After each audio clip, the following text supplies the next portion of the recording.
Now, when the Prime Minister is on his legs, please take your seat. आदरणीय सभापति जी,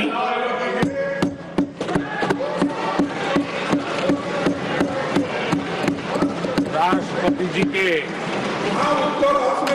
अभिभाषण पर आभार व्यक्त करने के लिए Take your seat. This is not correct. Please take your seat. This is not correct. Please take your seat. No. Please take your seat. आप बैठिए प्लीज. आप बैठिए please. Prime minister is on his legs. Please आप बैठिए. Please आप बैठिए.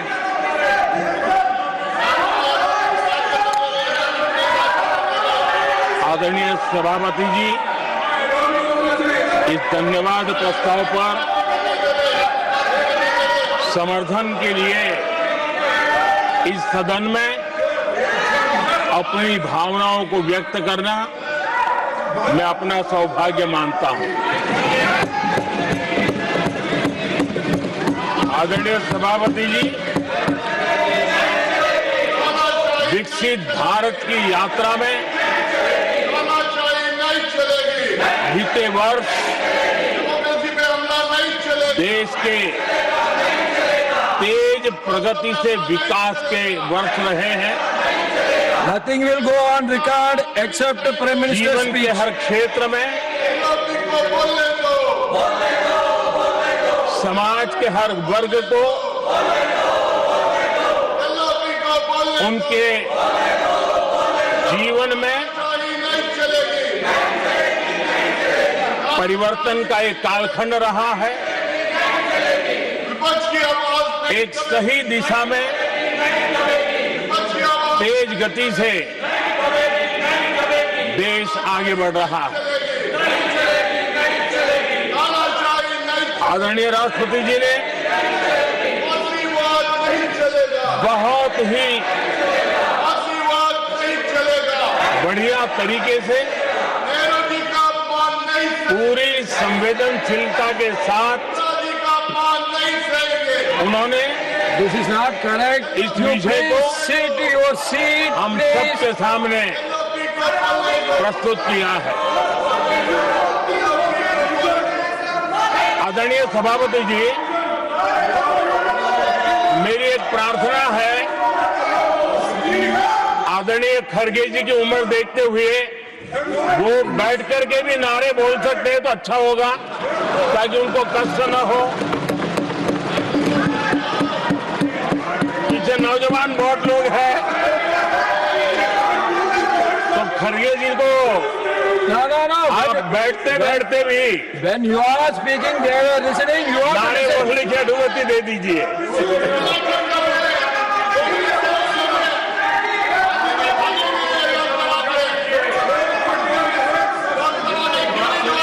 आदरणीय सभापति जी, राष्ट्रपति जी ने इस देश के मध्यम वर्ग, इस देश के निम्न मध्यम वर्ग, इस देश के गरीब, इस देश के गांव, इस देश के किसान, महिलाएं, विज्ञान हो, प्रौद्योगिकी हो, कृषि हो, सभी विषयों को लेकर के बहुत ही विस्तार से भारत के प्रगति का एक स्वर संसद में गूंजा है।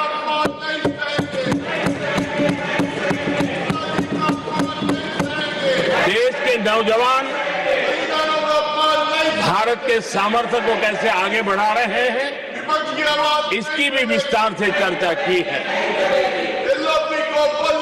हर वर्ग के सामर्थ्य को उन्होंने शब्दांकित किया है, और इतना ही नहीं, आदरणीय राष्ट्रपति जी ने भारत के उज्जवल भविष्य के प्रति एक विश्वास व्यक्त किया है।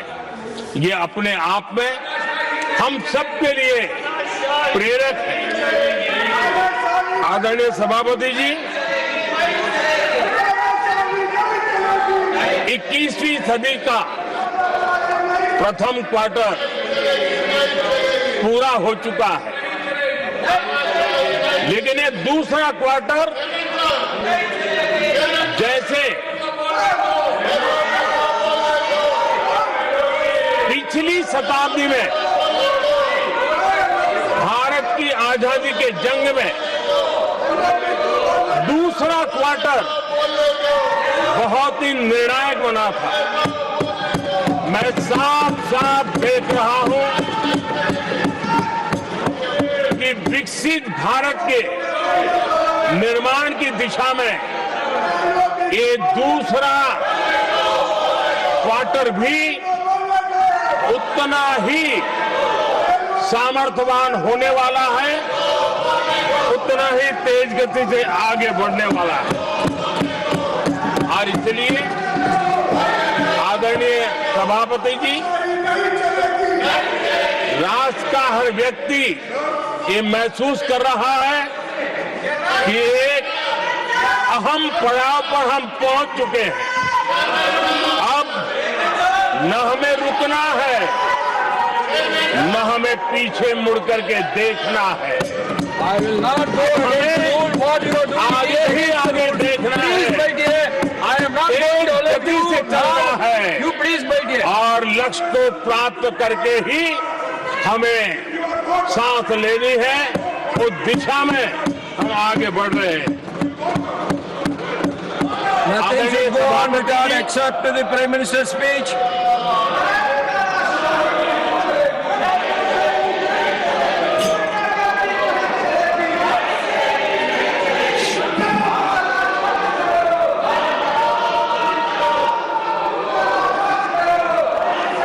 आदरणीय सभापति जी,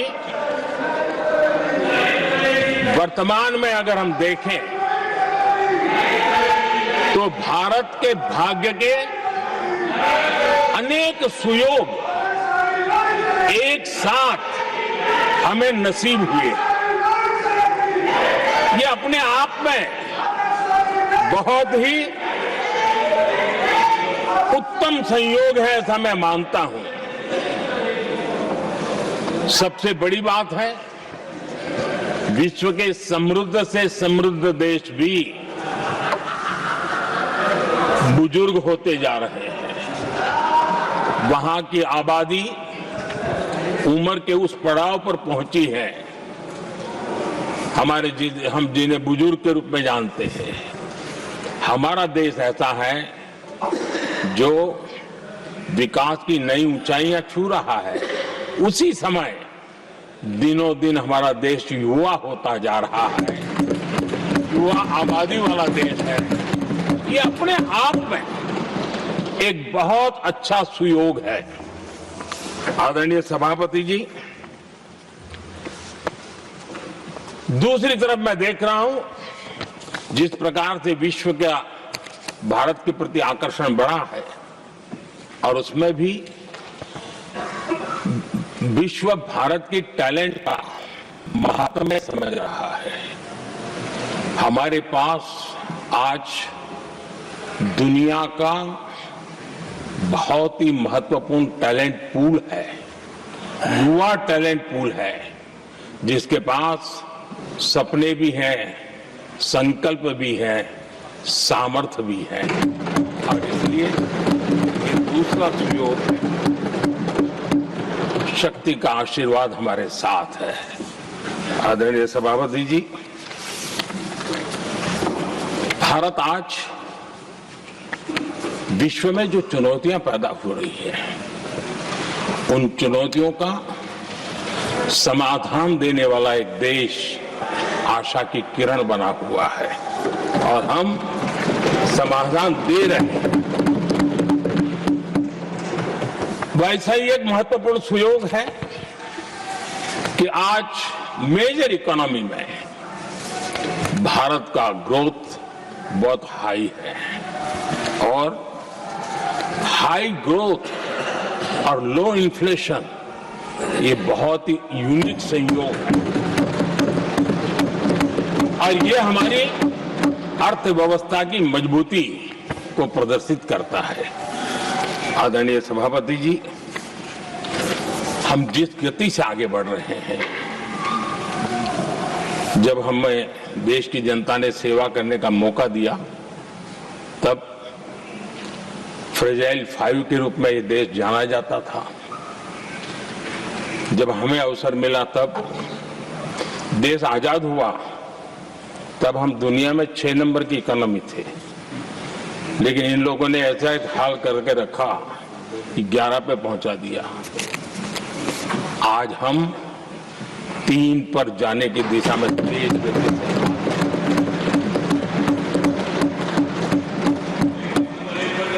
आदरणीय सभापति जी, आज कोई भी सेक्टर देश कीजिए, चाहे साइंस हो, चाहे स्पेस हो, चाहे स्पोर्ट्स हो, हर क्षेत्र में आज भारत एक कॉन्फिडेंस के साथ, आत्मविश्वास से भरा हुआ भारत है।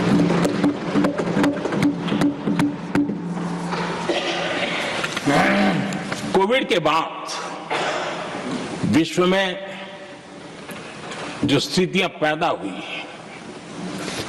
और ऐसी नई नई चीजें जुड़ती गई, आज दुनिया संभल नहीं पा रही है।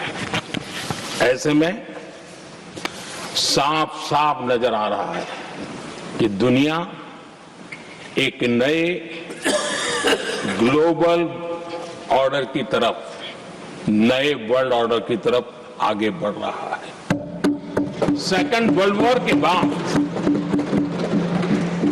एक वर्ल्ड ऑर्डर बना था,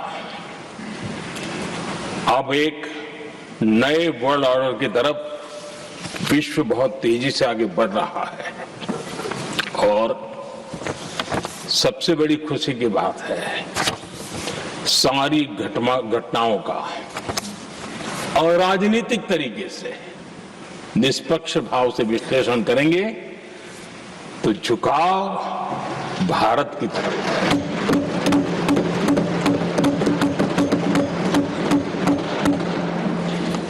विश्व मित्र के रूप में, विश्व बंधु के रूप में आज भारत अनेक देशों का विश्वस्त पार्टनर बना है और हम कंधे से कंधा मिला करके विश्व कल्याण की दिशा में भी अपनी उचित भूमिका निभा रहे हैं, अपने सामर्थ्य से सहाय भी कर रहे हैं। आदरणीय सभापति जी,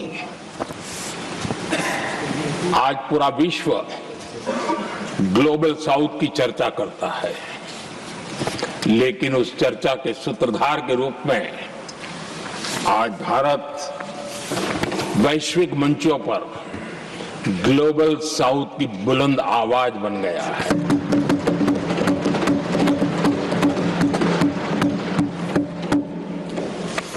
अनेक देशों के साथ आज Bharat future ready trade deals कर रहा है। पिछले कुछ ही समय में दुनिया के महत्वपूर्ण 9 बड़े देशों के साथ 9 बड़े हमारे ट्रेड डील हुए हैं और उसमें मदर ऑफ ऑल डील एक साथ 27 देशों के साथ, यूरोपियन यूनियन के साथ।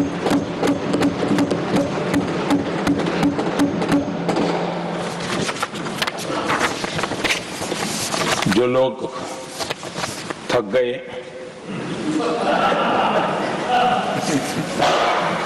बेचारे चले गए, लेकिन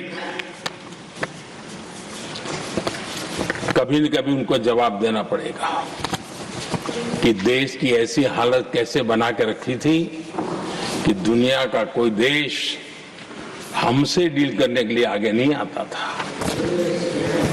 आपने कोशिश की होगी, पीछे पीछे पीछे बहुत चक्कर लगाए होंगे, लेकिन किसी ने आपकी तरफ देखा भी नहीं होगा। क्या स्थिति ऐसे पैदा है? दुनिया के देश ऐसे ही भारत के साथ डील नहीं कर रहे हैं। आदरणीय सभापति जी, इसके पीछे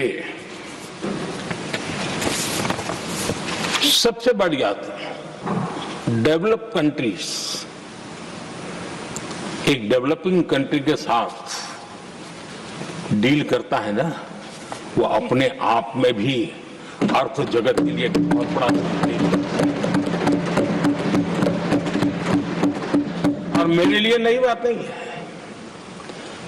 जब मुझे गुजरात में सेवा करने का अवसर मिला था तो मैं एक वाइब्रेंट गुजरात समिट करता था और मेरे लिए गर्व की बात थी कि एक स्टेट, हिंदुस्तान का एक स्टेट, मेरी इस वाइब्रेंट समिट के partner country, develop country Japan हुआ करता था। एक राज्य ने सामर्थ्य दिखाया था, आज मेरा देश ये सामर्थ्य दिखा रहा है। ये तब होता है जब आपके पास आर्थिक सामर्थ्य हो, आपके पास आपके नागरिकों के अंदर, देशवासियों में एक ऊर्जा हो और खास करके मैन्युफैक्चरिंग के लिए एक मजबूत इकोसिस्टम हो, तब जाकर के विश्व आपके साथ डील करने के लिए आगे आता है। वोट बैंक की राजनीति में डूबे हुए लोगों ने कभी भी देश के ऐसे अनेक पहलुओं पर मजबूती देनी चाहिए, ये कभी उनकी प्राथमिकता नहीं रही और उसी का परिणाम है। और जहां तक कांग्रेस पार्टी का सवाल है, मैं साफ साफ कहना चाहता हूं और मेरे शब्दों पे भरोसा नहीं तो मैं देश को, लोगों को कहूं कुछ मत करो, सिर्फ लाल किले से कांग्रेस के प्रधानमंत्रियों के जो भाषण है, सिर्फ उन भाषणों का एनालिसिस कर लो, आपको साफ साफ लगेगा कि न उनके पास कोई सोच थी, न उनके पास कोई विजन था और न ही कोई इच्छा शक्ति थी। और इसका परिणाम है कि देश को इतना भुगतना पड़ा। आदरणीय सभापति जी, मैं कोटि कोटि देशवासियों का आभारी हूं। उन्होंने सेवा करने का अवसर दिया। हमारी काफी शक्ति उनकी गलतियों को ठीक करने में जा रही है। दुनिया के मन में जो उनके समय की छवि है, उस छवि को धोने में मेरी ताकत लगती है।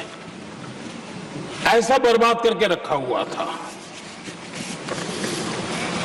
और इस काम के लिए हमने फ्यूचर रेडी पॉलिसीज पर बल दिया है। और आज आपने देखा होगा, देश नीति के आधार पर चल रहा है, पॉलिसीज के आधार पर चल रहा है। एडवोकेज्म को हमने त्याग कर दिया है और उसके कारण विश्व का विश्वास बनता है। हमने रिफॉर्म, परफॉर्म, ट्रांसफॉर्म के मंत्र को लेकर के आगे बढ़े और आज स्थिति ऐसी है कि देश रिफॉर्म एक्सप्रेस पर सवार हो चुका है।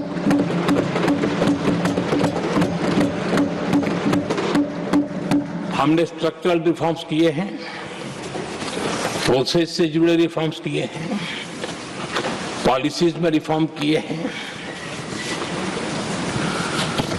हमारा मैन्युफैक्चरिंग सेक्टर, हमारे उद्यमी ये सशक्त हो, भारत की हर चीज का वैल्यू एडिशन हो, उस दिशा में हमने प्रयास किया है। और मैं आज विश्वास के साथ कह सकता हूं, आज भारत विश्व के साथ स्पर्धा करने के लिए पूरी तरह तैयार है।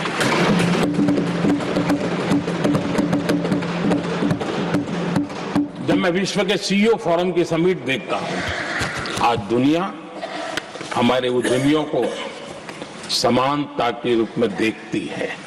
और जब पिछले दिनों सभी दलों के डेलीगेशन विश्व में गए थे, ये भाव उन्होंने भी अनुभव किया और आकर के मुझे सभी दल के माननीय सांसदों ने अपने अनुभव बता रहे थे, बड़ा गर्व से कह रहे थे कि हाँ, बराबरी से बात हो रही है। ये हमारे लिए अपने आप में बात है। आदरणीय सभापति जी, एमएसएमई का बहुत बड़ा नेटवर्क जितना सामर्थ्यवान होता है वो लंबे अरसे तक इकोनॉमी को एक ताकत देता है। हमने उस दिशा में बल दिया और हमने कई रिफॉर्म्स किए हैं। आज हमारे एमएसएमई नेटवर्क पर दुनिया का भरोसा बढ़ रहा है।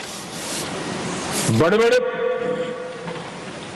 हो सकता है हम हवाई जहाज नहीं बना देंगे, लेकिन कई हवाई जहाज है जिसमें कई पुर्जे मेरे देश के छोटे छोटे एमएसएमई बना रहे हैं।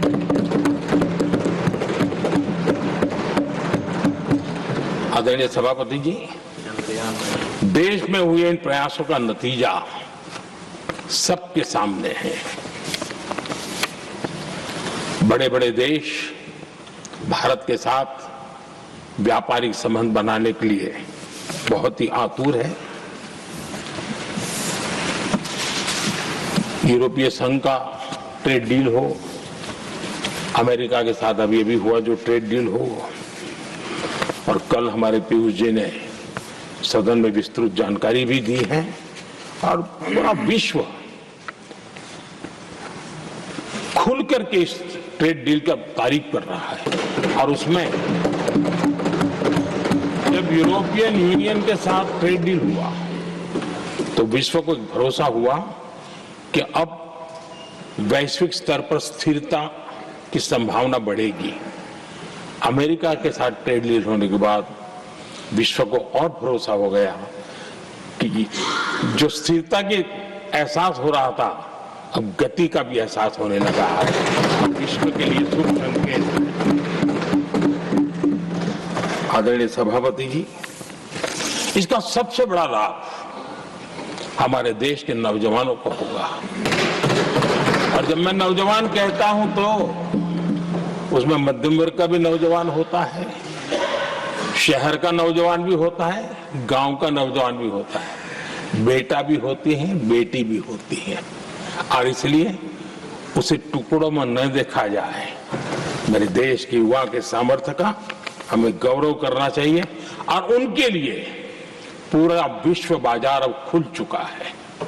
अब उनके लिए अवसर ही अवसर है। और मैं उनको कहता हूं, आइए दोस्तों, मैं आपके साथ कंधे से कंधा मिला करके खड़ा हूं। हिम्मत कीजिए, बढ़िए। देश आपके साथ खड़ा है और दुनिया आपका स्वागत करने के लिए इंतजार कर रही है। आदरणीय सभापति जी, जिस प्रकार से दुनिया में हमारे युवा प्रोफेशनल्स की मांग बढ़ रही है, इवन केयर गिवर्स की मांग बढ़ रही है, हर कोई मिलता है हमें इस प्रकार के लोग चाहिए। इस प्रकार कुछ लोग तो अपना स्पेशल ऑफिस यहां बना रहे हैं रिक्रूट करने के लिए, योग्य टैलेंट की खोज के लिए। इसका मतलब हुआ कि भारत के प्रोफेशनल्स के लिए भी विश्व में बहुत बड़े अवसर बन रहे हैं। आदरणीय सभापति जी, ये संसद का उच्च सदन ये एक प्रकार से राज्यों का प्रतिनिधित्व करता है। और जो चर्चा की बारीकियां मैंने देखी, मेरा मन कहता है कि थोड़ा स्तर इसका ऊपर होना चाहिए था, और वहां से तो ज्यादा होना चाहिए। वो तो कितने साल तक सरकारों में रहे हैं, वहां से जरा चर्चा का स्तर ऊंचा होना चाहिए था, लेकिन उन्होंने ये मौका भी गंवा दिया। ये उन पर कैसे भरोसा कर सकता है। आदरणीय सभापति जी, मैं कल एक माननीय सदस्य को सुन रहा था, वो अपने आप को राजा कहलाने में बहुत गर्व करते हैं, लेकिन वे आर्थिक असमानता की चर्चा कर रहे थे। बताइए, जो खुद को राजा माने और वो आर्थिक असमानता की बात करे, तो लगता है कि क्या यही देखने के बाकी रह गए थे क्या। आदरणीय सभापति जी, हमारे टीएमसी के साथियों ने काफी कुछ कहा। जरा खुद को अपने गरेबा में देखें। निर्मम सरकार पतन के जितने भी पैरामीटर्स हैं उन सब पैरामीटर्स में नए नए रिकॉर्ड बनाते जा रहे हैं और यहां उपदेश दे रहे हैं। क्या हाल करके रखा हुआ है। ऐसी निर्मम सरकार से वहां के लोगों का भविष्य अंधकार के अंदर डूब रहा है, लेकिन इनको कोई परवाह नहीं है। सत्ता सुख के सिवाय कोई आकांक्षा नहीं और वे यहां उपदेश देते हैं। घुसपैठ। दुनिया का समृद्ध से समृद्ध देश भी अपने यहां गैर कानूनी नागरिकों को बाहर निकाल रहा है। हमारे देश में घुसपैठियों को बचाने के लिए अदालतों को तब तक प्रेशर पैदा किया जा रहा है। मेरे देश का नौजवान कैसे ऐसे लोगों को माफ करेगा जो घुसपैठियों की वकालत करने के लिए ताकत लगा रहे हैं। और घुसपैठिए मेरे देश के नौजवानों के हक छीन रहे हैं, उनकी रोजी रोटी छीन रहे हैं, आदिवासियों की जमीन छीन रहे हैं, बेटे बेटियों की जिंदगी पर खतरे पैदा हो रहे हैं। लेकिन उनके लिए महिलाओं पर अत्याचार होते रहे। सत्ता नीति के सिवा कुछ करना नहीं और वो यहां पर हमें उपदेश दे रहे हैं। और ऐसे चिंताजनक सभी विषयों पर आंखें मूंद करके बैठे हुए वो लोग हैं। एक हमारे माननीय सदस्य काफी कुछ बोल रहे थे, जिनकी पूरी सरकार शराब में डूब गई, जिनके शीश महल घर घर में नफरत का कारण बन गए और शायद उनको ब्लैक शब्द ज्यादा पसंद है। हर एक अपना अपना एक भूतकाल होता है।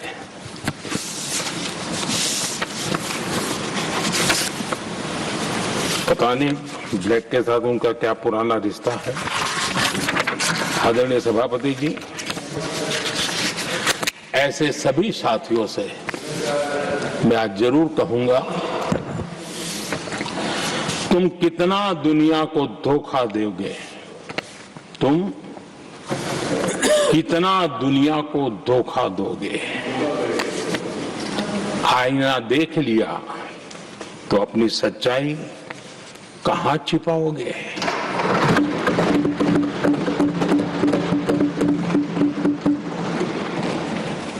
कांग्रेस हो, टीएमसी हो, डीएमके हो, लेफ्ट हो, ये दशकों से केंद्र में सत्ता में रहे हैं, सत्ता के भागीदार रहे हैं। राज्यों में भी उनको सरकारें चलाने का अवसर मिला है, लेकिन उनकी पहचान क्या बनी। आज डील की चर्चा होती है तो गौरव से कहते हैं, तब डील की चर्चा होती थी तो बॉफोर्स डील याद आता था। ये डील होते थे।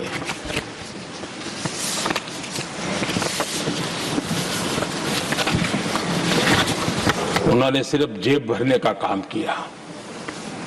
नागरिकों के जीवन में बदलाव आना उनकी प्राथमिकता नहीं थी।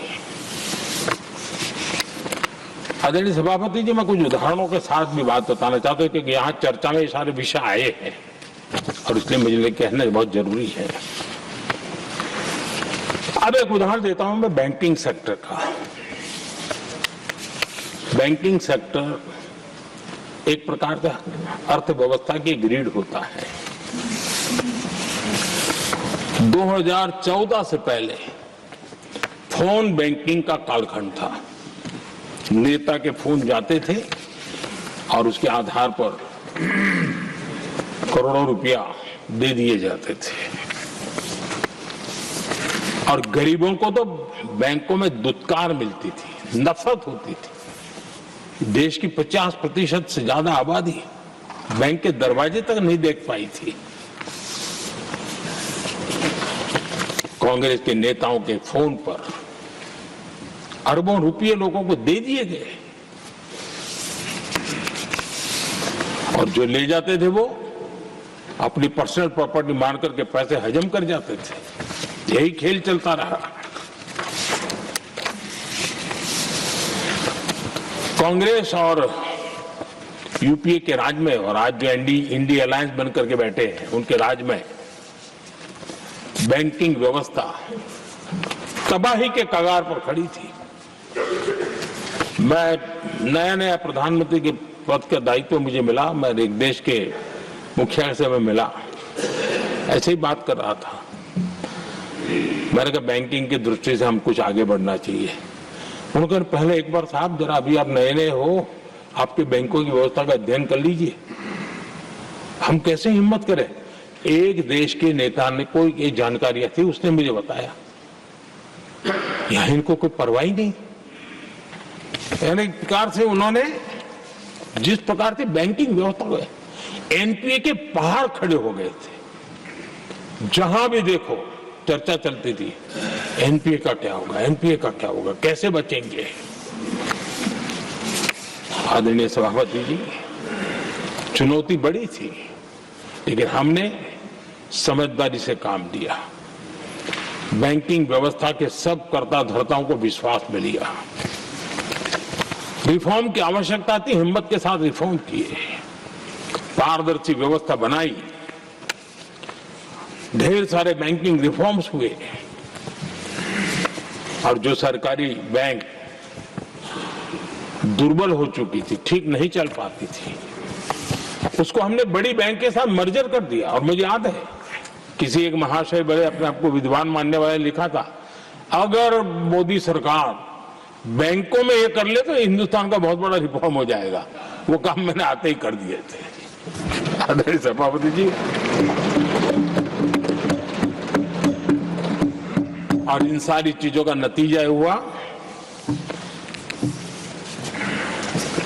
बैंकों में जो बीमारी घर कर गई थी उस बीमारी से बैंकों को मुक्ति मिली। बैंकों का स्वास्थ्य सुधरा, लगातार सुधरा, अभी भी तेजी से आगे दौड़ रहे हैं। और बैंकिंग का जब स्वास्थ्य सुधरा तो लेन देन का कारोबार भी उनका बढ़ा, लोगों को पैसे मिलने लगे, सामान्य व्यक्ति को पैसे मिले।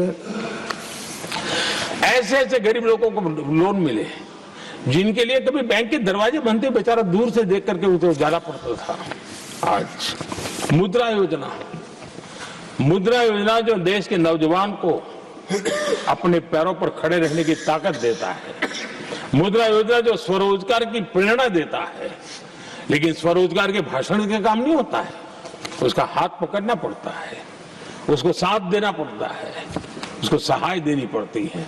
और हमने मुद्रा योजना के द्वारा 30 लाख करोड़ रुपया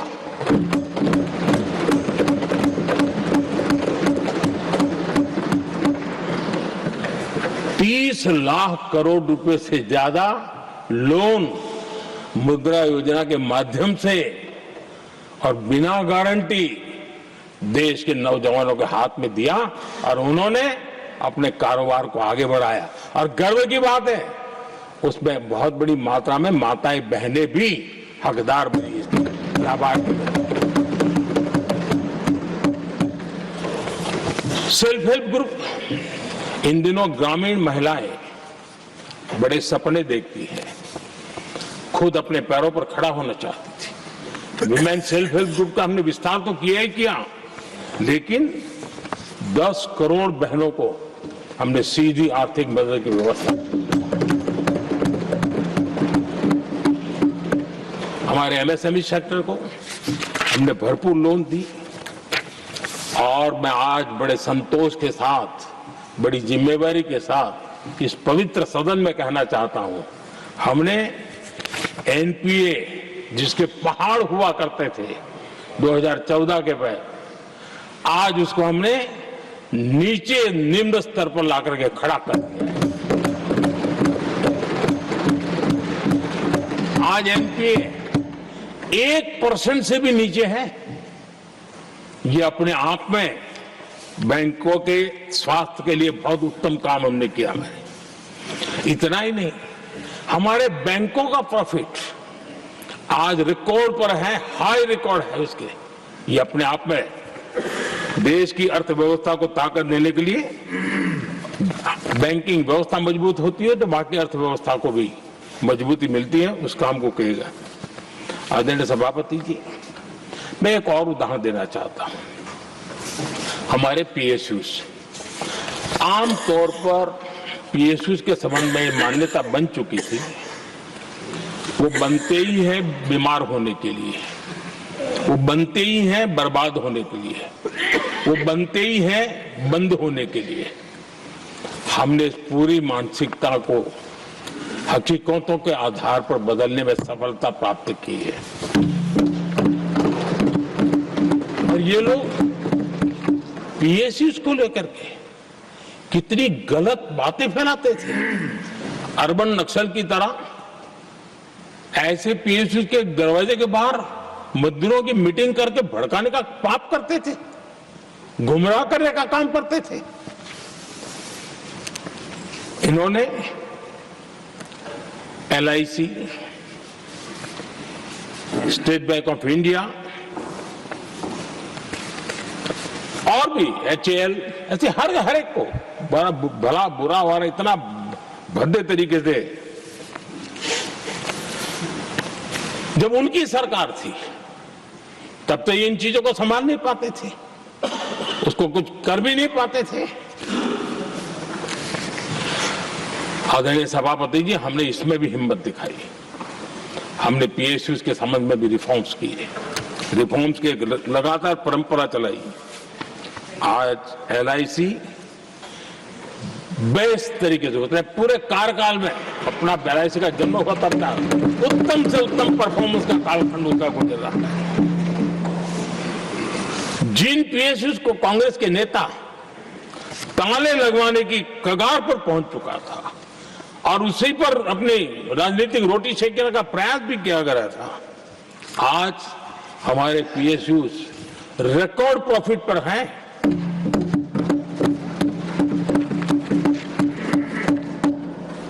इतना ही नहीं, वे अपने परफॉर्मेंस से मेक इन इंडिया को भी गति दे रहे हैं। मेक इन इंडिया का जो सपना है उसका पूरा करने में वे भी एक बहुत बड़े कैटलिक एजेंट के रूप में आज भूमिका अदा कर रहे हैं। रिकॉर्ड संख्या में रोजगार बना रहे हैं। इतना ही नहीं, हमारे कुछ पीएसयूज आज विश्व के अंदर जा रहे हैं, विश्व में भी अपनी ताकत दिखा रहे हैं, विश्व के साथ जुड़ रहे हैं, दुनिया के कई देशों की विकास यात्रा में वो भागीदार बन रहे हैं।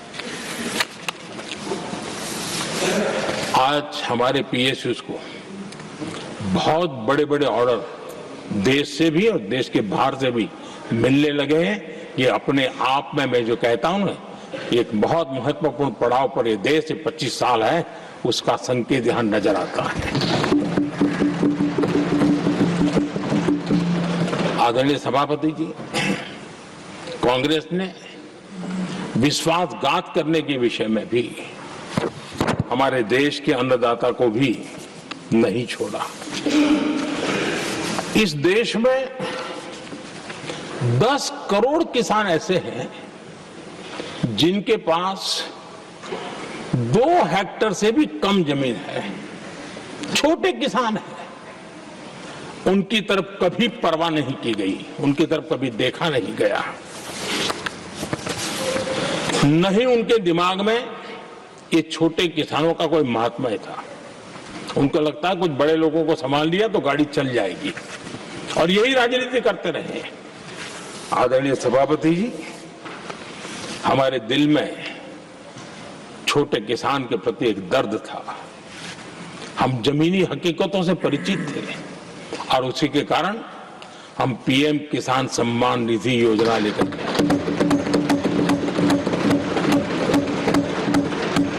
और आप इतने कम समय में हमारे इन छोटे किसानों के खाते में 4 लाख करोड़ रुपया हमने दिया है। 4 लाख करोड़ रुपया आंकड़ा छोटा नहीं होता है आदरणीय सभापति जी, और उसने हमारे छोटे किसानों को एक नई ताकत दी है, नए सपने देखने का सामर्थ्य दिया है। और मुझे पक्का विश्वास है कि हमारा किसान उस दिशा में जरूर भारत की आशा अपेक्षा के अनुरूप परिणाम देगा।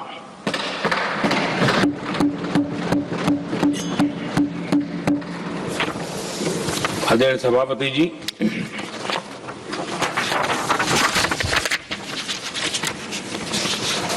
यहां कुछ साथियों ने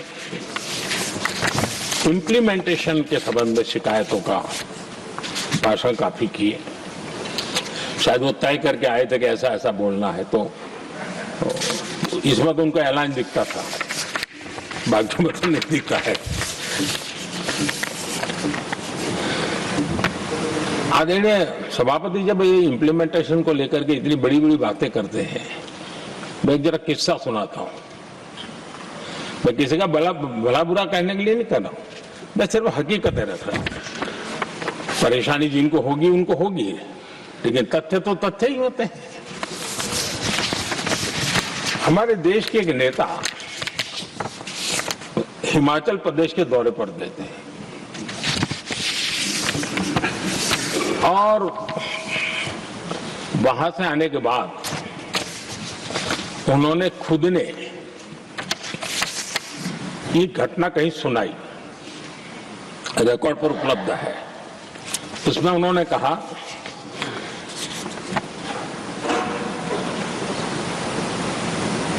उस नेता ने क्या कहा, मैं उन्हीं के शब्द पढ़ रहा हूं। काफी लंबे समय तक मुझे योजना आयोग से संघर्ष करना पड़ा, क्योंकि वे पहाड़ी क्षेत्रों के लिए अलग योजनाएं बनाने को तैयार ही नहीं थे। मैं हिमाचल प्रदेश गई थी, जब मैं वापस आई तो मैंने योजना आयोग में कहा कि हमारे कामदारों को, वर्कर्स को जीप की जरूरत नहीं है, बल्कि खच्चरों की आवश्यकता है, ताकि कम से कम उन पर सामान आदि लादा जा सके। आगे उन्होंने कहा, लेकिन मुझे बताया गया हम पैसा तो जीप के लिए ही देंगे, क्योंकि खच्चरों के लिए पैसे देने की पॉलिसी नहीं है। इसी भाषण में आगे वो कहती हैं, अब वहां सड़कें ही नहीं थी। उनका कहने का कारण यह था कि हिमाचल में जहां वो गई और सड़कें ही नहीं थी। अब वहां सड़कें ही नहीं थी तो फिर उस पर जीप का क्या लाभ हो सकता है? जीप लेकर के कौन जाएगा जहां रोड नहीं है?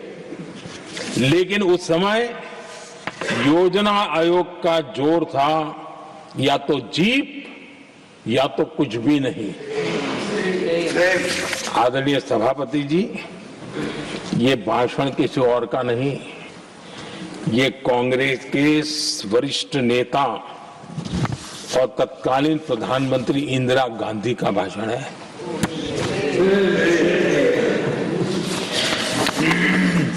कांग्रेस के लंबे शासनकाल में यही कार्यशैली रही,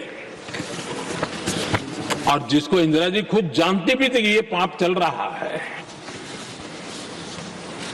लेकिन इस कार्य संस्कृति को सुधारने के लिए उन्होंने कोई कदम नहीं उठाया। और इंदिरा गांधी जिस प्लानिंग कमीशन की धज्जियां उड़ा रही थी, उसके जन्मदाता उनके स्वयं के पिताजी थे। और प्लानिंग कमीशन को बना और इंदिरा जी ने जब कहा, उसके बीच में 2 दशक बज चुके थे, लेकिन हाल यही था। और 2014 तक सब दुखी थे, सब परेशान थे, सब गलती देख रहे थे, लेकिन सुधार करने की तैयारी नहीं। 2014 के बाद जब आपने हमें मौका और कांग्रेस ने जिस प्रकार से प्लानिंग कमीशन अटकाना, लटकाना, भटकाना वाली कार्यशैली बना दी थी, 2014 में जब हमें मौका मिला तो हमने आकर के काम किया, प्लानिंग कमीशन को खत्म कर दिया और नीति आयोग को। आज नीति आयोग बहुत तेज गति से काम कर रहा है। अब देखिए एस्पिरेशनल डिस्ट्रिक्ट, वो भी एक बड़ा प्रेरक उदाहरण है। और मैं तो देख रहा हूं कि डेवलपिंग कंट्रीज के लिए विकास के लिए एक मॉडल के रूप में वैश्विक संस्थाएं इसको अनुमोदन दे रही है। ये एस्पिरेशनल डिस्ट्रिक्ट की ये सफलता बनी है।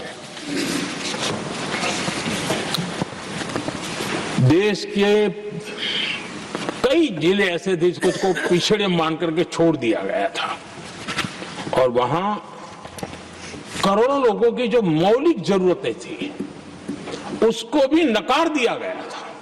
उनको तो ऐसे ही जीने के लिए मजबूर कर दिया गया था और जो पिछड़े इलाके थे वो और पिछड़े होते गए और बर्बादी आती गई। और हालत तो सरकार में ऐसी थी कि जब किसी को पनिशमेंट ट्रांसफर करनी होती थी, पनिशमेंट पोस्टिंग देना होता तो ऐसे ही जिलों में भेजा जाता था ताकि और खराब करे वो। ये हाल बन गया था, ये वर्क कल्चर बन गया था। हमने इस स्थिति को बदला। सबसे पहला आग्रह किया, यंग होनहार अफसरों को लगाया जाएगा और पूरा 3 साल का मौका उसको दिया जाए काम करने का। एक के बाद हम एक निर्णय किए और आज देखिए किसी समय छत्तीसगढ़ का हमारा बस्तर एस्पिरेशनल डिस्ट्रिक्ट में था, आज वो बस्तर पूरे देश में बस्तर ओलंपिक के नाम से चर्चा में है।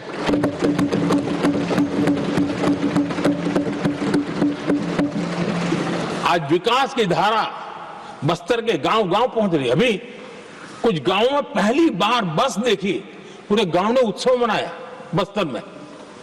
ये परिस्थितियां छोड़ करके गए हुए हैं लोग और यहां पर पता नहीं किस प्रकार से देश को कहां ले जाना चाहते हैं लोग।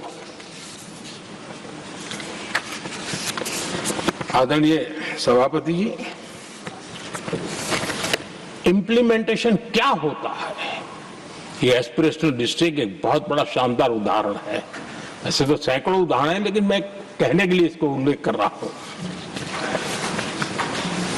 कांग्रेस के हमारे साथियों को ये जो बदलाव आ रहा है उसमें इंप्लीमेंटेशन नजर नहीं आ रहा है और उनका तो एक ही वो प्लानिंग कमीशन वाला मॉडल है, जीप और खच्चर वाला मॉडल, यही वो लोग जानते हैं, उससे आगे कुछ नहीं जानते।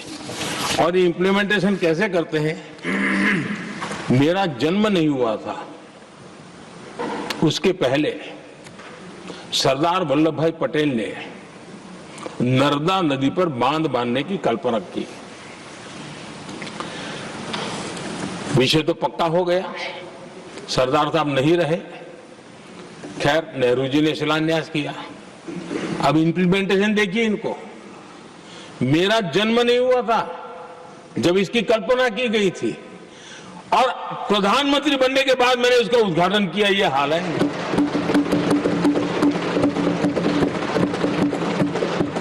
और उनका इंप्लीमेंटेशन देखिए, मुझे मुख्यमंत्री रहते हुए 3 दिन अनशन पर बैठना पड़ा था नर्मदा सरदार सरोवर डैम के लिए, मेरे राज्य के किसानों के लिए।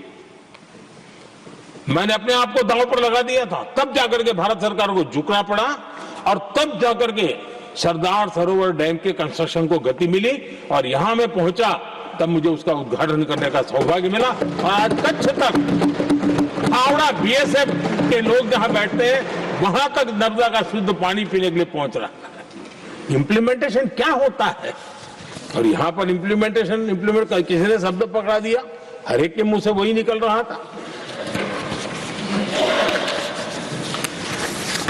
हमने कांग्रेस की कार्यशैली को बदलने के लिए जब मैंने देखा कई ऐसे काम थे अटके पड़े हुए, कोई पूछने वाला नहीं थे फाइलों में, और पॉलिटिकल फायदे के लिए अनाउंसमेंट कर दिए, दिए जला दिए, पत्थर लगा दिए, करना कुछ नहीं। आखिरकार मैंने एक टेक्नोलॉजी वाला प्लेटफॉर्म बनाया यहां आकर के, प्रगति के नाम से। ये प्रगति प्लेटफॉर्म का मैं उदाहरण देता हूं, आप हैरान हो जाएंगे, मुझे एग्जैक्ट याद नहीं है लेकिन शायद हिमाचल में एक ट्रेन उन्होंने पार्लियामेंट में घोषित की थी, शायद ऊना और कोई। मेरे आने तक वो कागज पर भी उसका ड्राइंग नहीं बना था, बताओ, और चुनाव जीतने के लिए वो घोषणा कर दी। प्रगति के अंदर मेरे सामने विषय आया, ऐसे कई विषय मेरे सामने आए और उस प्रगति के अंदर हमने एक एक प्रोजेक्टों के लिए किस डिपार्टमेंट की काम में क्या मुसीबत आई है, किसने गलत तरीके से इसको आगे बढ़ाया, और बजट तो बढ़ता ही गया था। जो योजना 900 करोड़ में होनी थी वो 90,000 करोड़ तक पहुंच जाए, ये हाल करके रख दिया था इन्होंने। हमने एक टेक्नोलॉजी प्लेटफॉर्म बनाया, हर महीने बैठा, अभी मैंने 50वां एपिसोड पूरा किया उस मीटिंग का, और लगातार उस काम करते करते और संबंधित राज्यों को भी बिठाया, उनकी कठिनाइयों को भी समझा, उसके इम्प्लीमेंटेशन में कौन मिनिस्ट्री का परेशानी हो रही है, किस स्टेट की परेशानी हो रही है, किस कानून की परेशानी हो रही है, हर एक की बारीकी से देखा। और आज मैं गर्व से कह सकता हूं कि इस प्रगति के इम्प्लीमेंटेशन को बारीकी से प्रधानमंत्री के स्तर पर देखे जाने के कारण 85 लाख करोड़ रुपीस का काम को गति मिली। 85 लाख करोड़ रुपीस के काम आप कल्पना कीजिए, देश की कितनी बड़ी शक्ति को अनलॉक किया हमने। इंप्लीमेंटेशन कैसे होता है ये हमने करके देखा है। रेल हो, रोड हो, सिंचाई हो, ग्रामीण कोई व्यवस्था का काम हो, इन सारी चीजों को हमने इसमें लिया। अब जैसे जम्मू उधमपुर श्रीनगर बारामूला रेल लाइन, आज ये प्रोजेक्ट पूरा हुआ। और बर्फबारी में इन दिनों आपने देखा एक वीडियो बहुत पॉपुलर हुआ है, बर्फ के बीच में थे, चारों तरफ बर्फ की चादर छाई हुई है और वंदे भारत ट्रेन निकल रही है, और लोग कहते हैं गलती मत करना, ये तो विदेश है, ये हिंदुस्तान है, ये रील चल रहे हैं बाजार में।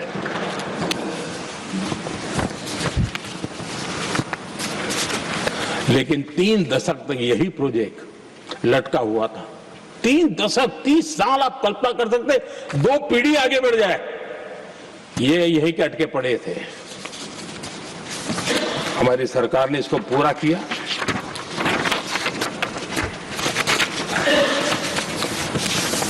आदरणीय सभापति जी, मैं असम की बात करता हूं, और कोई ये मत सोचो कि मैं चुनाव है इसलिए बोल रहा हूं, इनके पाप है इसलिए मुझे कहना पड़ रहा है। कांग्रेस सिर्फ इमेजिन करती है और इंप्लीमेंट करने का उनको कोई लेना देना ही नहीं होता है। अब असम का बोगीबिल ब्रिज, ये बोगीबिल ब्रिज अरुणाचल और असम को जोड़ने वाला बहुत महत्वपूर्ण ब्रिज, कितने ही सालों तक ये प्रोजेक्ट लटका रहा। हमने प्रगति के माध्यम से उसको रिव्यू किया और असम सहित पूरे नॉर्थ ईस्ट को बहुत बड़ी सुविधा वाला ये काम हमने पूरा किया। आदरणीय सभापति जी,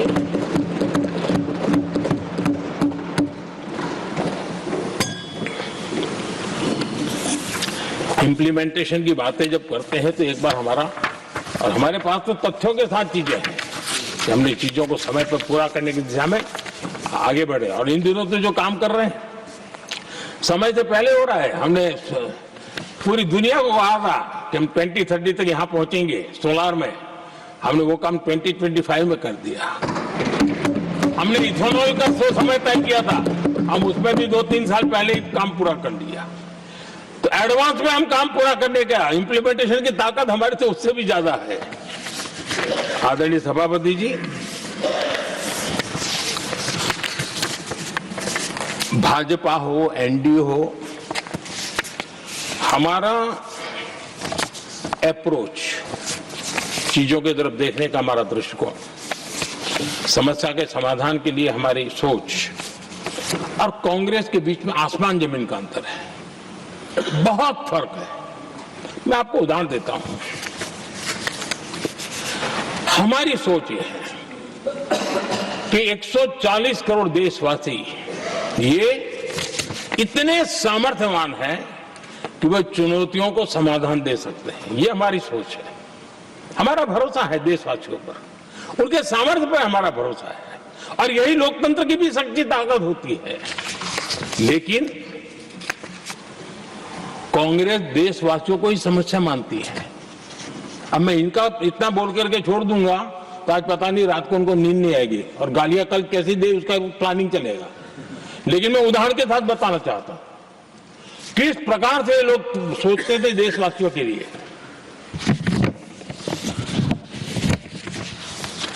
देश के लोगों के बारे में नेहरू जी और इंदिरा जी की सोच क्या थी, मैं उसके विषय में बताना चाहता हूं।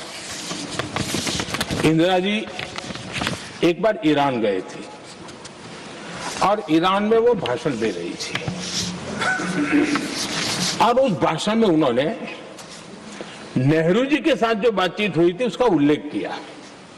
खुद ने कहा है, उन्होंने कहा, और मैं जो इंदिरा जी ने कहा था उसको कोट कर रहा हूं, जब किसी ने मेरे पिताजी से पूछा, यानी नेहरू जी से पूछा कि उनके सामने कितनी समस्याएं हैं, तो उन्होंने उत्तर दिया था 35 करोड़। नेहरू जी ने जवाब दिया था कि उनके सामने कितनी समस्याएं हैं, बोले 35 करोड़। उस समय हमारे देश की जनसंख्या थी 35 करोड़। अब आगे देखिए, 35 करोड़ देशवासी नेहरू जी को समस्या लगते थे। ऐसा कोई मुखिया हो सकता है क्या जी? और इस बात का उदाहरण देते हुए इंदिरा जी ने आगे कहा कि आज देश की जनसंख्या 57 करोड़ है, इसलिए मेरी समस्याओं की संख्या भी उतनी ही बड़ी है। यानी पिताजी को 35 करोड़ समस्या वाले देशवासी लगते थे, अब 57 करोड़ उनको समस्या। कोई ऐसा हो सकता है जो अपने ही देशवासियों को समस्या माने? ये फर्क है उनकी सोच और हमारी सोच में, ये फर्क है उनके अप्रोच और हमारे अप्रोच में।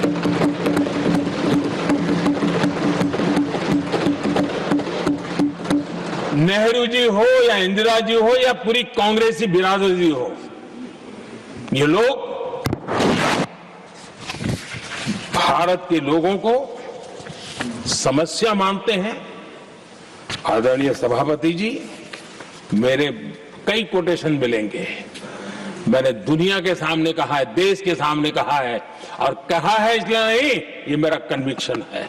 अरे चुनौतियां कितनी ही क्यों ना हो, 140 करोड़ समाधान हमारे पास है।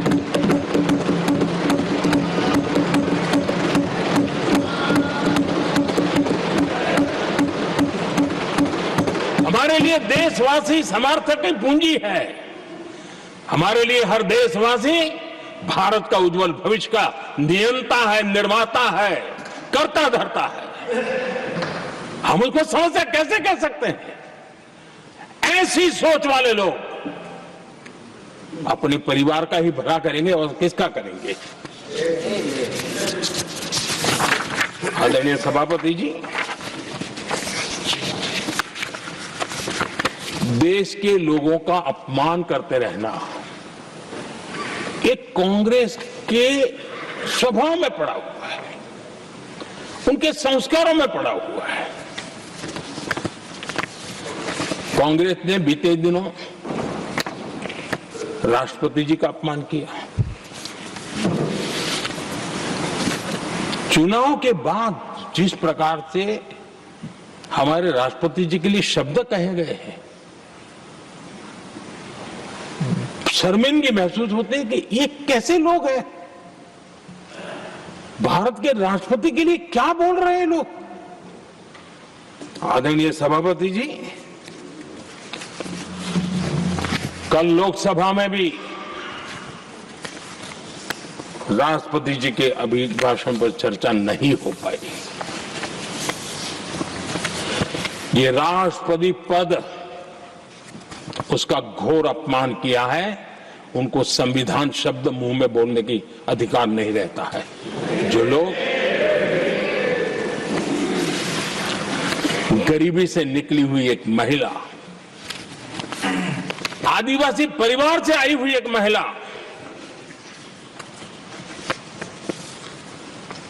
जब आपने लोकसभा में जो व्यवहार किया है, आपने आदिवासी समाज का अपमान किया है, आपने महिला का अपमान किया है। भारत के सर्वोच्च पद पर विराजमान, संविधान ने जिनको सर्वोच्च पद दिया है, आपने उनका अपमान किया है। आपने संविधान का अपमान किया है।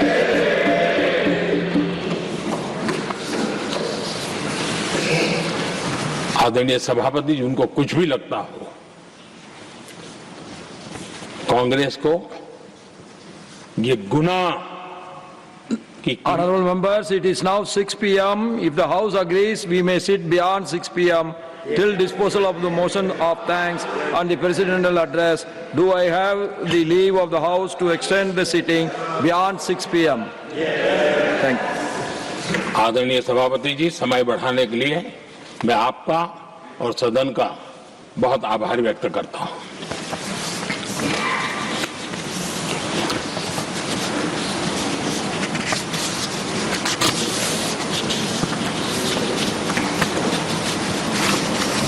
आदरणीय सभापति जी, बड़ी दर्दनाक लोकसभा की घटना है और शायद हताशा निराशा तो हम समझ सकते हैं, लेकिन इसके लिए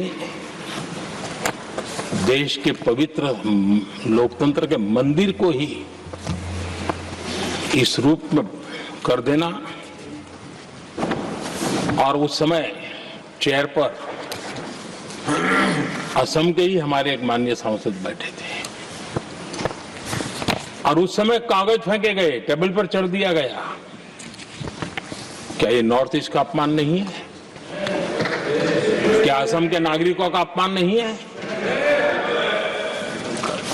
कल फिर दोबारा किया उन्होंने, और उस समय आंध्र के दलित परिवार का बेटा चेयर पर बैठा था, उसको भी अपमानित किया। यानी आपने नॉर्थ ईस्ट का अपमान, चेयर में बैठा अपमान करो। आंध्र के एक दलित परिवार का बेटा चेयर पर बैठा, उसका अपमान करो। सदन ने इनको काम दिया हुआ है, सबने मिलकर के काम दिया हुआ है, लेकिन वो दलित समाज से आते हैं, इसलिए आप अपमान करते हो।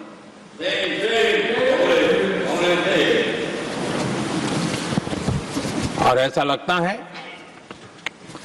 कांग्रेस के लोगों को असम की जनता के प्रति बड़ी नफरत है। उनको लगता है कि उसकी जनता ने उनका साथ छोड़ दिया, मतलब उनके दुश्मन हो गए। क्या कभी लोकतंत्र में ऐसे सोचते हैं क्या? मुझे तो तब बहुत पीड़ा हुई थी जब भारत रत्न भूपेन हजारिका जी, चूंकि देश के बहुत ही सम्मानीय व्यक्तित्व है जी, आज भी घर घर में उनको स्मरण करते हैं लोग। उनके प्रति जो भक्ति का भाव है आप कल्पना नहीं कर सकते, लेकिन उनको इसकी भी कोई परवाह नहीं है।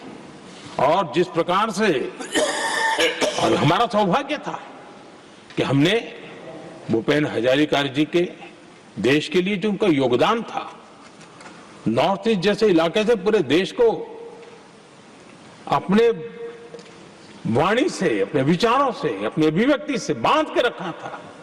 हमने भारत रत्न देने का निर्णय किया, इस पर भी इनको ऐतराज। और मैं तो हैरान हूं, खड़गे जी अगर होते तो मैं उनकी हाजिरी में कहता ही है, इन्होंने जिस प्रकार से बोला ना भारत रत्न के बाद, वो वीडियो पर उनका चेहरा देखेंगे ना, आपको लगा रहे ये ऐसे लोग हैं, ऐसा व्यवहार करते हैं। और ये कहा, अरे ये तो सिंगर थे।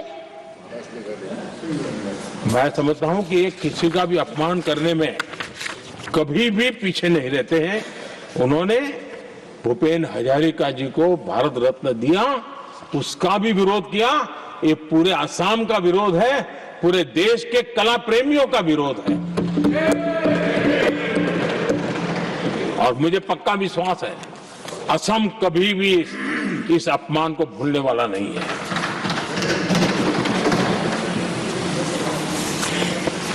आदरणीय सभापति जी, कल जो घटना घटी,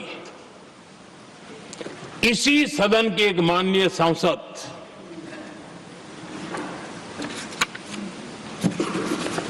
कांग्रेस के शातिर दिमाग जिनका है, ऐसे एक युवराज ने उनको गद्दार कह दिया।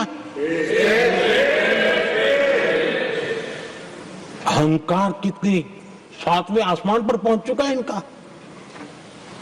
और कांग्रेस को छोड़कर के कितने ही लोग निकले हैं, कांग्रेस के कितने टुकड़े हुए हैं, कई लोग दूसरे दलों में गए हैं, लेकिन औरों को तो किसी को गद्दार नहीं कहा उन्होंने।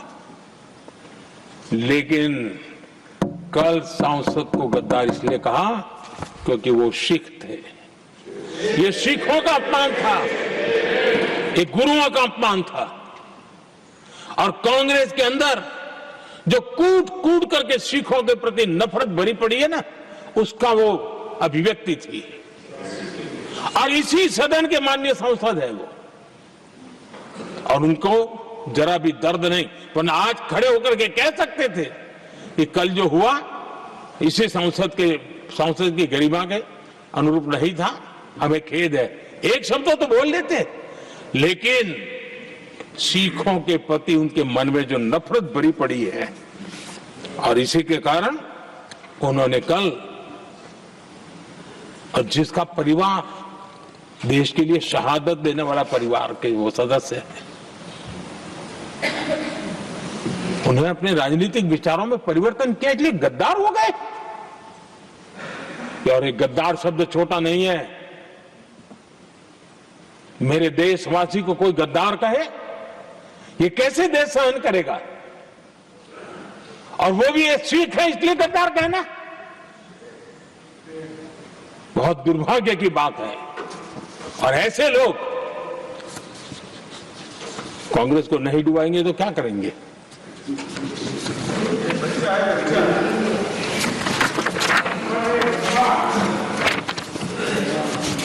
आदरणीय सभापति जी, एक तरफ ये दृश्य है और दूसरी तरफ हमारे सदानंद जी मास्टर का दृश्य है।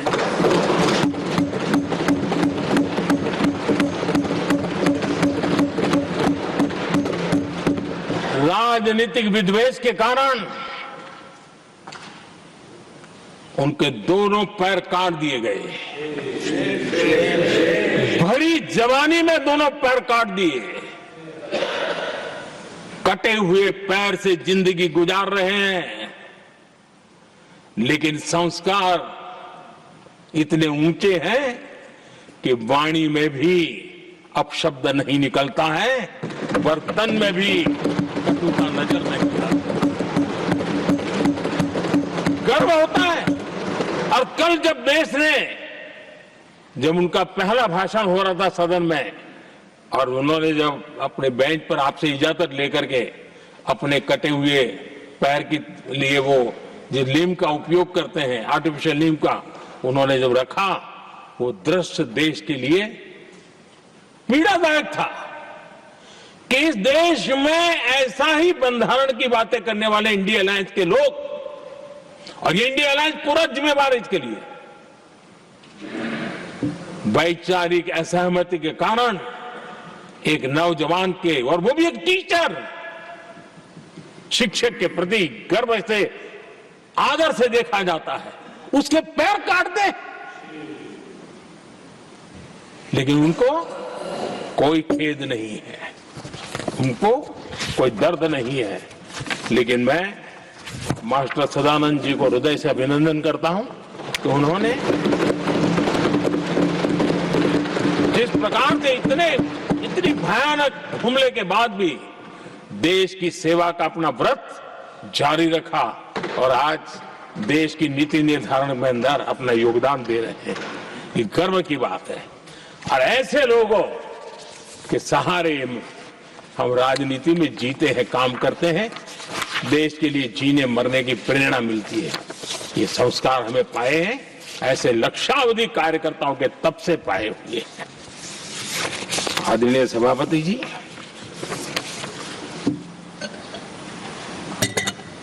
इन दिनों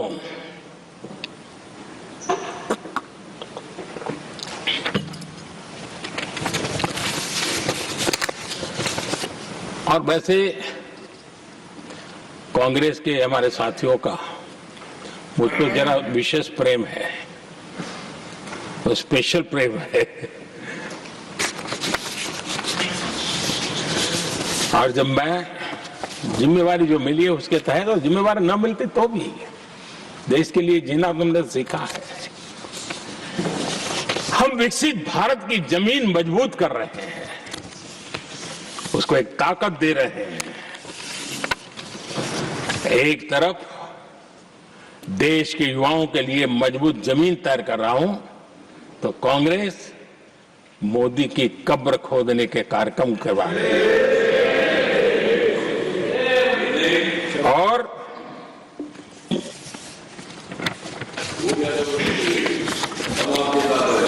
मोहब्बत की दुकान खोलने वाले मोदी तेरी कब्र खुदेगी के नारे लगा रहे हैं जी।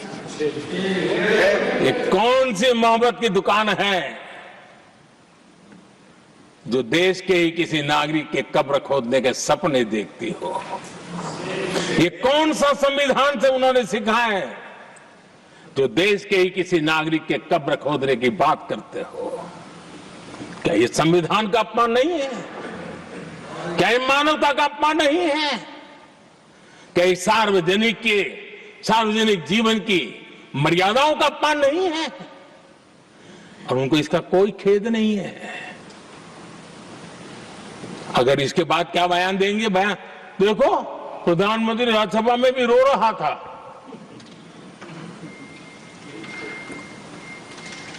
किस प्रकार के संस्कार और वृत्तियों से पले बड़े लोग हैं ये। आदरणीय सभापति जी, मेरे लिए कोई अनुभव मेरा बहुत पुराना है। 2002 से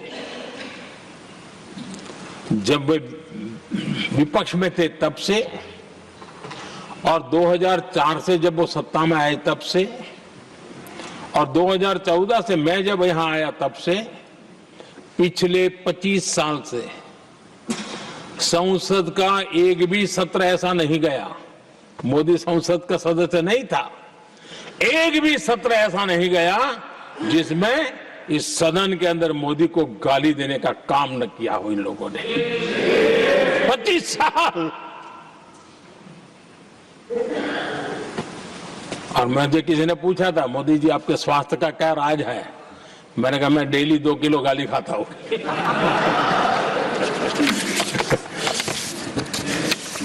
आदरणीय सभापति जी, ये मोदी की कब्र क्यों खोदना चाहते हैं?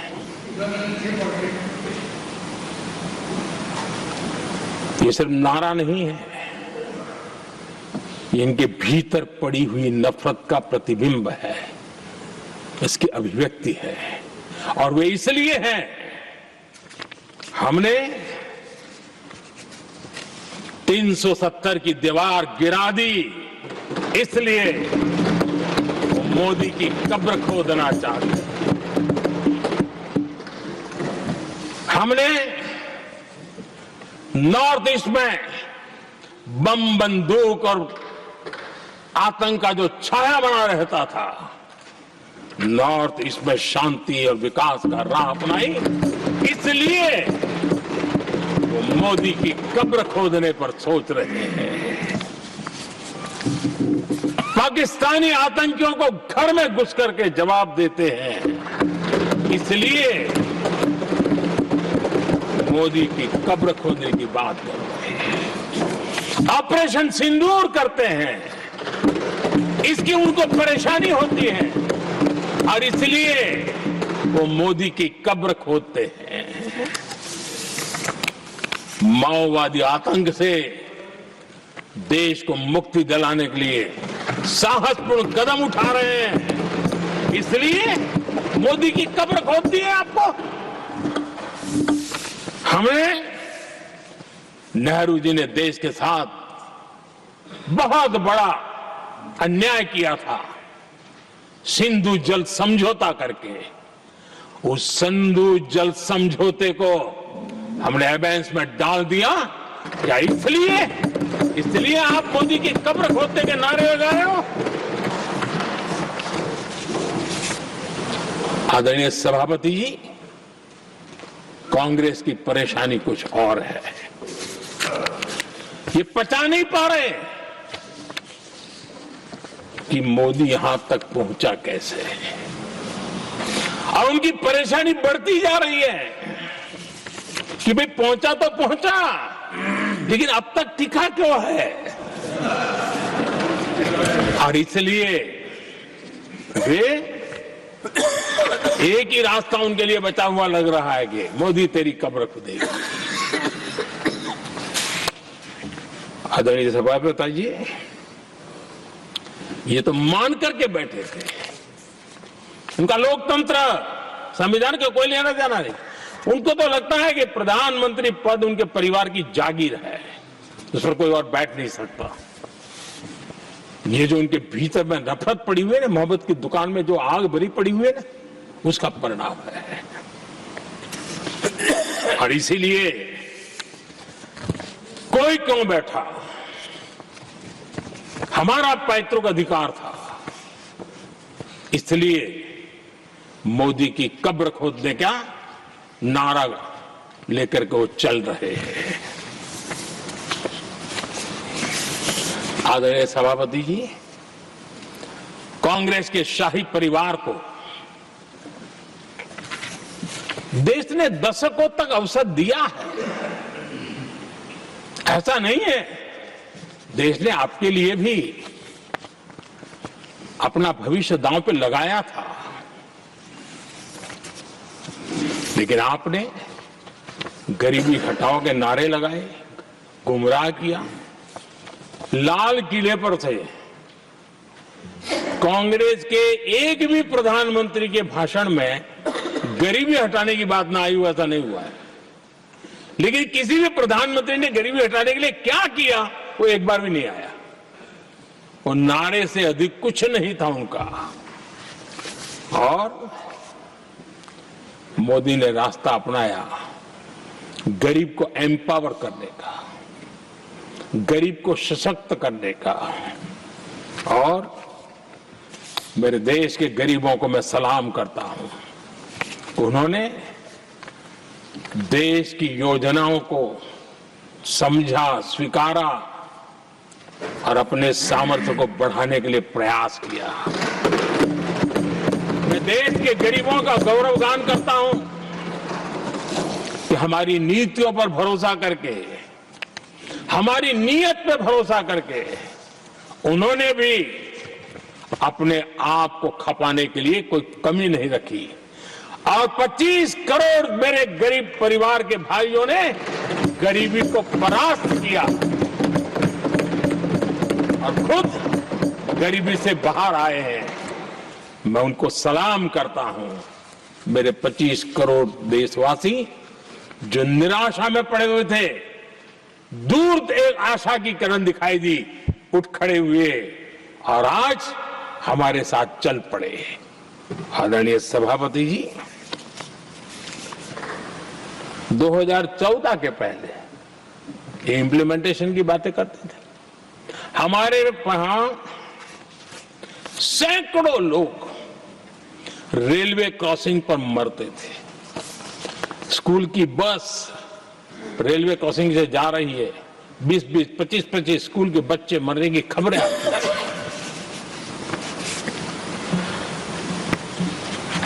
अनमैन्ड रेलवे क्रॉसिंग, वो इतना बड़ा काम नहीं था कि नहीं कर सकते थे। ये काम भी मुझे करना हुआ और हमने सारे अनमैन्ड क्रॉसिंग बंद कर दिए, लाखों लोगों की जिंदगी बचा ली। इसलिए ये मोदी की कब्र खोदना चाहते हैं। आदरणीय सभापति जी, 2014 से पहले इस देश में 18,000 गांव ऐसे थे जिनको बिजली का मतलब पता नहीं था। बिजली का कोई तार होता है, कोई बल्ब होता है, कोई लट्टू जलता हुआ उसमें उजाला निकलता, पता नहीं था उनको। 18,000 गांव 2014 के बाद जब आपने हमें दायित्व देशवासियों ने दिया, उन 18,000 गांव जिन्होंने कभी बिजली का मुंह तक नहीं देखा था, बिजली का शब्द भी कान पे नहीं सुना था, उन गांवों में उजाला पहुंचाया। इसलिए इनको मोदी की कब्र खोदने के सिवाय अब कोई रास्ता नहीं दिख रहा है। आदरणीय सभापति जी, वो भी एक वक्त था जब देश में बार बार खबरें आती थी, मीडिया में हेडलाइन हुआ करती थी, सरहद की स्थिति के संबंध में बयान आते थे। गोला बारूद नहीं है, बुलेट प्रूफ जैकेट नहीं है, बर्फ के बीच खड़ा है, बर्फ में खड़े रहने के लिए जो जूते चाहिए वो जूते तक नहीं उसके पास, ये खबरें आती थी। हमने देश के जवानों के लिए खजाने खोल दिए, देश के जवानों को जो चाहिए वो देने की चल पड़े। और इसलिए वो चाहते कि अब तो कोई रास्ता बचा नहीं है, बस कब्र खुदेगी मोदी की, यही एक रास्ता उनके लिए बचा है। आदरणीय सभापति जी, एक बार उत्तर प्रदेश के वर्तमान मुख्यमंत्री जी ने सदन में भाषण करते करते वो रो पड़े थे। दिमागी बुखार के कारण बच्चे, अनगिनत बच्चे मर रहे थे। इनको कभी सूझा नहीं कि इस दिमागी बुखार से मुक्ति दिलाई जा सकती है। आदरणीय सभापति जी, आंख की बीमारी ट्रकोमा, लोग परेशान होते थे, आंखें चली जाती थी और विज्ञान प्रगति कर चुका था, हो सकता था, वो नहीं कर सकते थे। हमने दिमागी बुखार से भी मुक्ति दिलाई और हमने ट्रकोमा से भी देश के लोगों की आंखें बचाई। यही सफलताएं हैं, यही संवेदनशीलता है, समाज के लिए जीने मरने का यही संकल्प है। पल पल, तिल तिल समाज के लिए बिताना, घिसना, झलना, वो उनको परेशान कर रहा है। तब जाकर के मोदी तेरी कब्र खुदेगी, ये मंत्र लेकर के चल रहे हैं, ये सपने देख करके चल रहे हैं और बातें लोकतंत्र की करते हैं। मोहब्बत की दुकान के साइन बोर्ड लगाते हैं। क्या सार्वजनिक जीवन में ऐसी नफरत होती है? आदरणीय सभापति जी, इनकी सरकार रिमोट से चलती थी, मेरी सरकार भी रिमोट से चलती है। 140 करोड़ देशवासी मेरा रिमोट है।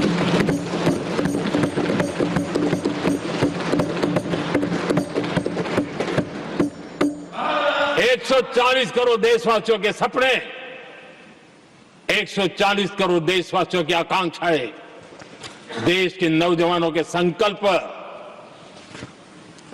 इनके लिए हम जीते हैं, इनके लिए सरकार चलाते हैं। सत्ता हमारे लिए सुख का रास्ता नहीं है, सत्ता हमारे लिए सेवा का माध्यम है।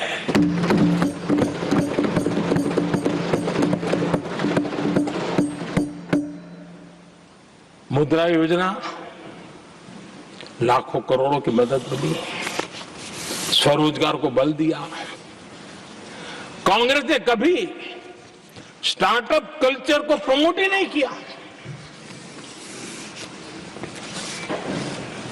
कुछ सैकड़ों में स्टार्टअप बेचारे अपने, उनको पता भी नहीं था। और इनका तो हाल ये है आदरणीय सभापति जी, अपने घर के स्टार्टअप को भी वो लिफ्ट नहीं कर पा रहे।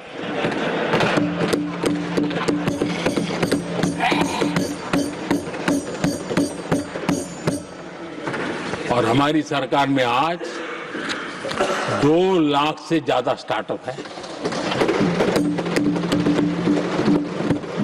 और जब सफलता एक के बाद एक जन सामान्य के दिलों को जीतती है ना, तब जाकर के उनके पास एक ही रास्ता बचा है, मोदी तेरी कब्र खुदेगी। लेकिन उस जमाना याद कीजिए, बीएसएनएल को लेकर के चुटकुले चलते थे, कार्टून बनते थे। आज स्वदेशी 4G स्टैक हमने खड़ा कर दिया। 5G दुनिया में सबसे तेज गति से रोल आउट करने का काम हमने कर दिया। कम्युनिकेशन की नई जनरेशन, नई टेक्नोलॉजी, नई सोच, इसको हमने आगे बढ़ाया। और इसलिए गर्द जुबान पे आ रहा है, मोदी तेरी कब्र खुदेगी। आदरणीय सभापति जी, गरीब की सेवा ये मेरा सौभाग्य है। 4 करोड़ गरीबों को पक्के घर देना मैं जीवन में सुकून मानता हूं। बिजली, पानी, गैस का सिलेंडर, टॉयलेट की सुविधा, मुझे लगता है कि हाँ, परमात्मा ने मुझे सही दिशा में काम करने की प्रेरणा दी है।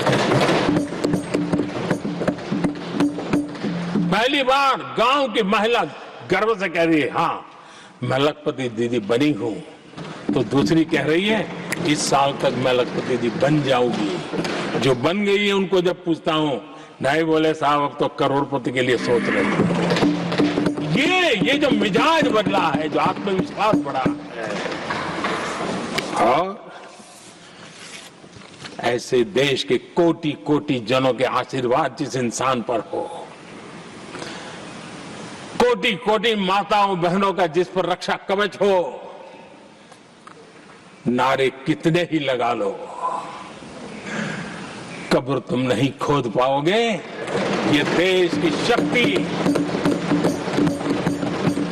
आशीर्वाद रूपी कवच, माताओं बहनों का मेरे प्रति जो भाव रहा है, जिस श्रद्धा भाव से मैंने माताओं बहनों की सेवा करने का काम किया है, जिनको कोई पूछता नहीं था उसको मोदी पूजाता है। यही करना है, और ये आशीर्वाद ही है जो इनको चूबते हैं, और इसलिए कब्र खोदना चाहता है। आदरणीय सभापति जी, चोरी करना जिनका पुश्तैनी धंधा है, जिन्होंने एक गुजराती की सरनेम भी चुरा ली,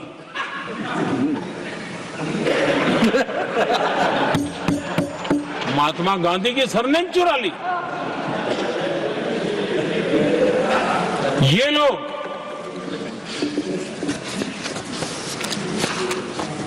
और देश की जनता इतनी समझदार ऐसी ऐसी पटक देती है, ऐसी पटक देती है तो लोगों को।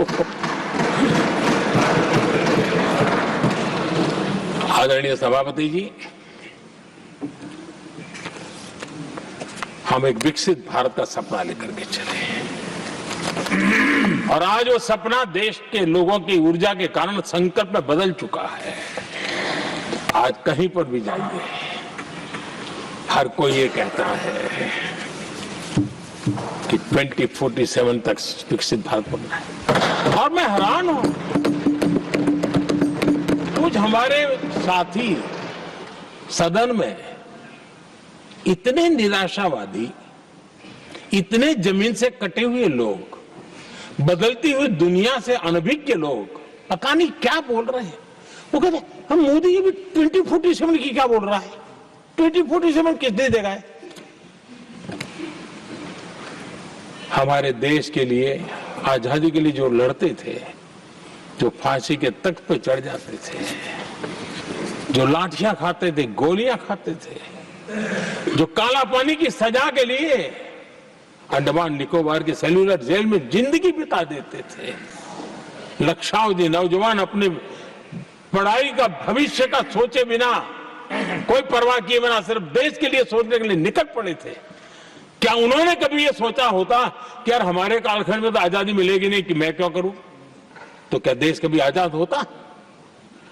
ये इतने निराशावादी लोग हैं, कि जब मैं डिजिटल इंडिया की बात करता था, मैं फिनटेक की चर्चा करता था, मैं यूपीआई की बात करता था, तो ये कहते थे अरे इस देश में गरीब आदमी मोबाइल फोन पर कैसे पैसों का कारोबार करेगा। 3 साल के भीतर भीतर देश ने दिखा दिया ये हो सकता है।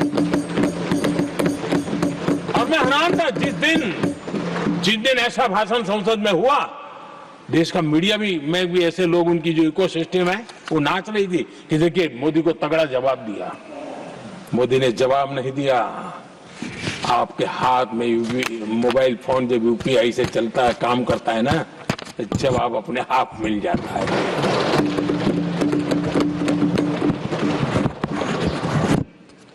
आदरणीय सभापति जी, कांग्रेस के समय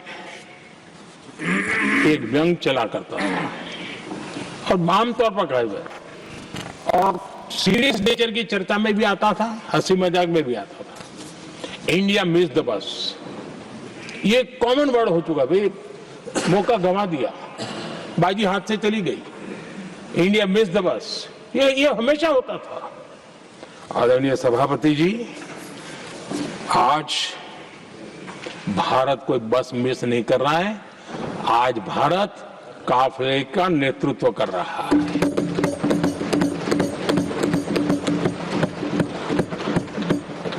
आदरणीय सभापति जी, देश का भविष्य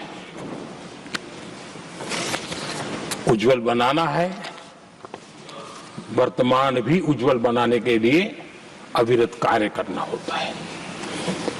हम विकसित भारत के सपने के लाइट में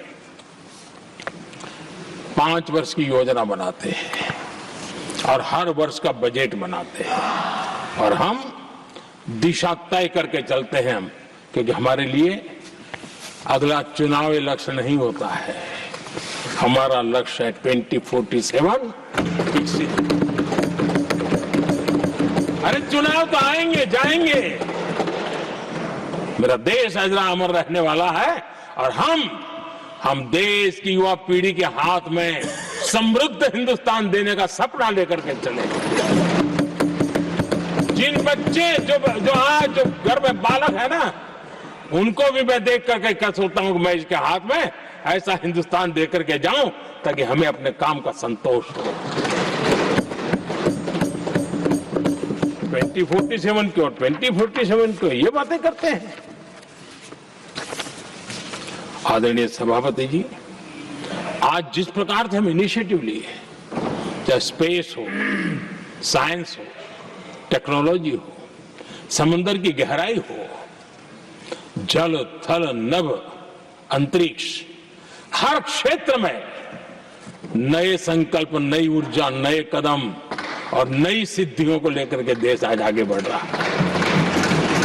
हम ग्रीन हाइड्रोजन पर काम कर रहे हैं, हम आने वाले युग को समझ पा रहे हैं। हम क्वांटम कंप्यूटिंग की बात कर रहे हैं, हम एआई मिशन को लेकर के चल रहे हैं और आज दुनिया मानने लगी है कि एआई मिशन भारत बहुत कुछ दुनिया को दे सकता है। ये विश्वास आज दुनिया में बना है। आज दुनिया में क्रिटिकल मिनरल, रेयर अर्थ राजनीतिक हथियार बन गया है। हम उस पर फोकस कर रहे हैं ताकि कभी भारत को किसी के पास हाथ फैलाने की नौबत ना आ जाए। आदरणीय सभापति जी, ऐसे तो अनगिनत प्रोजेक्ट हैं जिसमें विदेश का इन्वेस्टमेंट आना ही आना है, क्योंकि अब हर किसी को अपना भविष्य भारत की भूमि में नजर आ रहा है। हर किसी को अपना भविष्य भारत की टैलेंट के भरोसे नजर आ रहा है। हर किसी को भविष्य भारत के उज्जवल भविष्य के साथ खुद के उज्जवल भविष्य को जोड़ करके दिखता है। और इसलिए दुनिया आज भारत, विकसित भारत की बात हम क्यों कर रहे हैं, जिनके दिमाग में नहीं पड़ता है, दुनिया को समझ आ रहा है कि भारत ने सही दिशा पकड़ी है। चलो अब चर्चा वहां चल रही है कहीं हम बस न चुक जाए। कल तक चर्चा चलती थी इंडिया मिस करता है, अब दुनिया को लगता है अब हम लेट न हो जाए, वहां आने की स्पर्धा चल रही है। आदरणीय सभापति जी, आने वाला समय भारत के लिए अवसरों से भरा हुआ है, भारत के नौजवानों के लिए अवसरों से भरा हुआ है, भारत के उज्जवल भविष्य के लिए मैं पूरी संभावनाएं रेखांकित कर सकता हूं, मैं देख सकता हूं और उसके दिशा में नीतियां बनाकर हम आगे चल रहे हैं। हम इसको और मैं चाहता हूं, मेरे देशवासियों को निमंत्रण देता हूं और मैं देशवासियों को आज सदन से भी कहना चाहूंगा, मैंने मन की बात में भी इसका उल्लेख किया था, मैं यहां पर सभी माननीय सांसदों से भी कहूंगा कि आप भी अपने अपने क्षेत्र में से लोगों को बताइए, जब दुनिया भर में इतने अवसर पैदा हुए हैं, उसको स्थायित्व तब मिलता है जब हम उत्तम प्रकार की चीजों को लेकर के जाए, हम क्वालिटी को कॉम्प्रोमाइज न करें,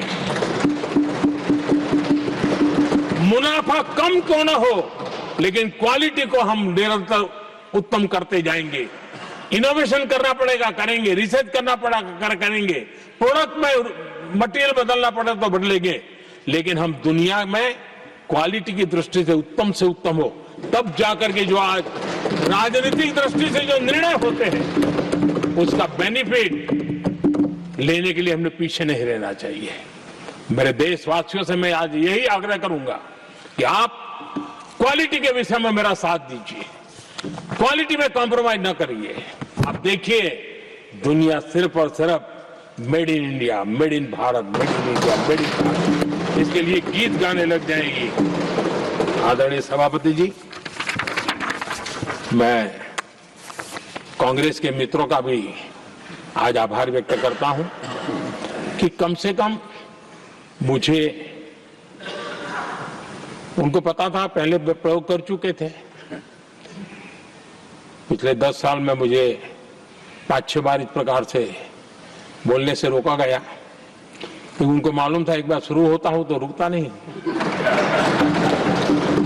और मैंने कहा था एक बार, एक अकेला, तो अब अनुभव से सीख गए हैं कि इसमें कोई दाल गलने वाली नहीं है, तो समझदारी से काम लिया और ऐसी समझ उनको निरंतर मिलती रहे, ये भी मैं प्रार्थना करता रहूंगा। आदरणीय सभापति जी, मैं राष्ट्रपति जी के उद्बोधन में योगदान देने वाले सभी सांसदों का भी आभार व्यक्त करता हूं। जो भी उत्तम विचार यहाँ प्राप्त हुए हैं, उत्तम विचार देश की प्रगति में जरूर काम आएंगे, ऐसा मैं विश्वास देता हूं।